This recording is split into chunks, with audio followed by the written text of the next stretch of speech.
ಗಣೇಶ ಮತ್ತು ಪರಶುರಾಮರ ಯುದ್ಧ. ಗಣೇಶನನ್ನು ಎಲ್ಲ ಕಾರ್ಯಗಳಲ್ಲೂ ಪ್ರಥಮವಾಗಿ ಪೂಜಿಸುತ್ತಾರೆ. ಗಣೇಶನು ವಿಘ್ನ ವಿನಾಯಕ, ಲಂಬೋದರ, ಏಕದಂತ, ಗಣಪತಿ ಮುಂತಾದ ಹೆಸರುಗಳಿಂದ ಪೂಜಿತನಾಗಿದ್ದಾನೆ.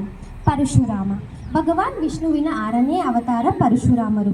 ಸಪ್ತ ಚಿರಂಜೀವಿಗಳಲ್ಲಿ ಪರಶುರಾಮರು ಒಬ್ಬರು.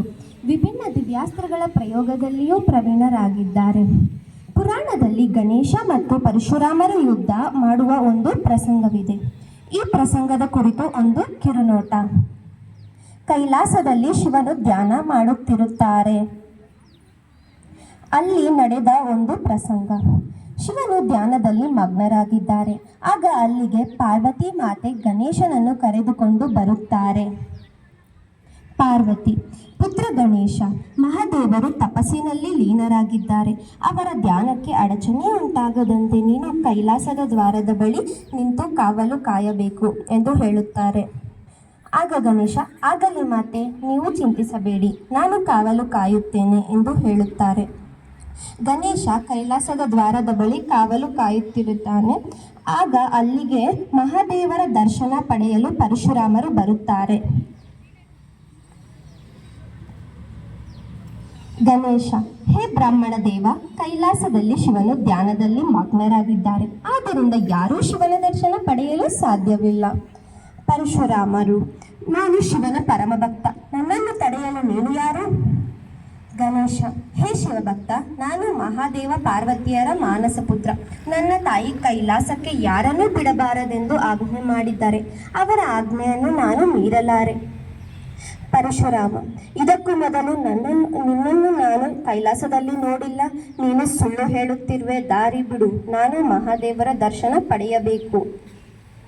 ಗಣೇಶ: ಹೇ ಬ್ರಾಹ್ಮಣ ದೇವ, ನನ್ನ ಮಾತೆಯ ಆಜ್ಞೆ ಇದೆ, ನಾನು ಅದನ್ನು ಮೀರಲಾರೆ. ಪರಶುರಾಮ: ನೀನು ಮಹಾದೇವರ ಸೇವಕನಲ್ಲ, ನೀನು ಒಬ್ಬ ಮಾಯಾವಿ ರಾಕ್ಷಸ. ಅದಕ್ಕೆ ಅಹಂಕಾರದಿಂದ ಸ್ವಯಂ ಪಾರ್ವತಿ ಮಹಾದೇವರ ಮಗನೆಂದು ನನಗೆ ಹೇಳುತ್ತಿರುವೆಯಾ?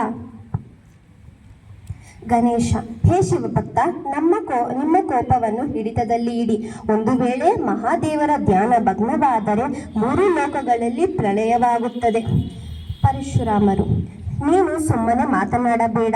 ನೀನು ನನಗೆ ನ್ಯಾಯ ನೀತಿಯ ಪಾಠ ಹೇಳಬೇಡ. ನಾನು ಶಿವನ ದರ್ಶನ ಪಡೆಯಲೇಬೇಕು, ದಾರಿ ಬಿಡು. ಗಣೇಶ: ನನ್ನ ತಾಯಿಯ ಆಜ್ಞೆಯೇ ನನ್ನ ಕರ್ತವ್ಯ. ನಾನು ಒಳಗೆ ಹೋಗಲು ಬಿಡುವುದಿಲ್ಲ. ಕೋಪಗೊಂಡ ಪರಶುರಾಮರು: ದಾರಿ ಬಿಡು, ನಾನು ಶಿವನ ದರ್ಶನ ಪಡೆಯಬೇಕು ಎಂದು ಮುಂದೆ ನಡೆದಾಗ ಗಣಪತಿಯೂ ಸಹ ಕೋಪಗೊಂಡು ದಾರಿ ಬಿಡುವುದಿಲ್ಲ. ಆಗ ಗಣೇಶ ಮತ್ತು ಪರಶುರಾಮರ ನಡುವೆ ಯುದ್ಧ ನಡೆಯುತ್ತದೆ. ಆ ಯುದ್ಧದಲ್ಲಿ ಗಣೇಶನ ಒಂದು ದಂತ ಮುರಿದು ಹೋಗುತ್ತದೆ. ಆಗ ಗಣೇಶ ಜೋರಾಗಿ ಮಾತೃಶ್ರೀ ಎಂದು ಕೂಗಲು ಶುರು ಮಾಡುತ್ತಾನೆ. ಆಗ ಅಲ್ಲಿಗೆ ಪಾರ್ವತಿ ದೇವಿ ಬಂದು ಕೋಪದಿಂದ: ಹೇ ಬ್ರಾಹ್ಮಣ ದೇವ, ನಿಮ್ಮ ಕೈಯಲ್ಲಿ ಇರುವ ಈ ಕೊಡಲಿಯ ಅರ್ಥವೇನು? ನೀವು ಅದು ಹೇಗೆ ನನ್ನ ಮಗನ ದಂತವನ್ನು ಮುರಿದಿರಿ? ನಿಮ್ಮ ಈ ಅಪರಾಧಕ್ಕೆ ದಂಡನೆ ನೀಡುತ್ತೇನೆ ಎಂದರು. ಆಗ ಪರಶುರಾಮರು: ಹೇ ಮಾತೆ, ನನ್ನನ್ನು ಕ್ಷಮಿಸಿ ಎಂದು ಹೇಳುತ್ತಾರೆ.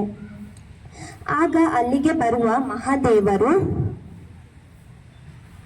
ಹೇ ದೇವಿ ಪಾರ್ವತಿ, ಶಾಂತರಾಗಿ. ಇಂದು ನಡೆದ ಘಟನೆ ನನ್ನ ಲೀಲೆಗಳಲ್ಲಿ ಒಂದಾಗಿದೆ.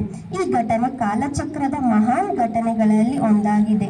ಇದೆಲ್ಲ ವಿಧಿ ಲೀಲಿತವಾಗಿದೆ ಎಂದು ಹೇಳುತ್ತಾರೆ. ಆಗ ಪರಶುರಾಮರು: ಹೇ ಮಹಾದೇವ, ನಾನು ಯಾರ ಬಳಿ ಸ್ನೇಹ ಪ್ರೀತಿಯಿಂದ ನಡೆಸಿಕೊಳ್ಳಬೇಕಿತ್ತೋ ಅವರ ಜೊತೆ ಯುದ್ಧ ಮಾಡಿದೆ. ನಾನು ಅಪರಾಧ ಮಾಡಿರುವೆ.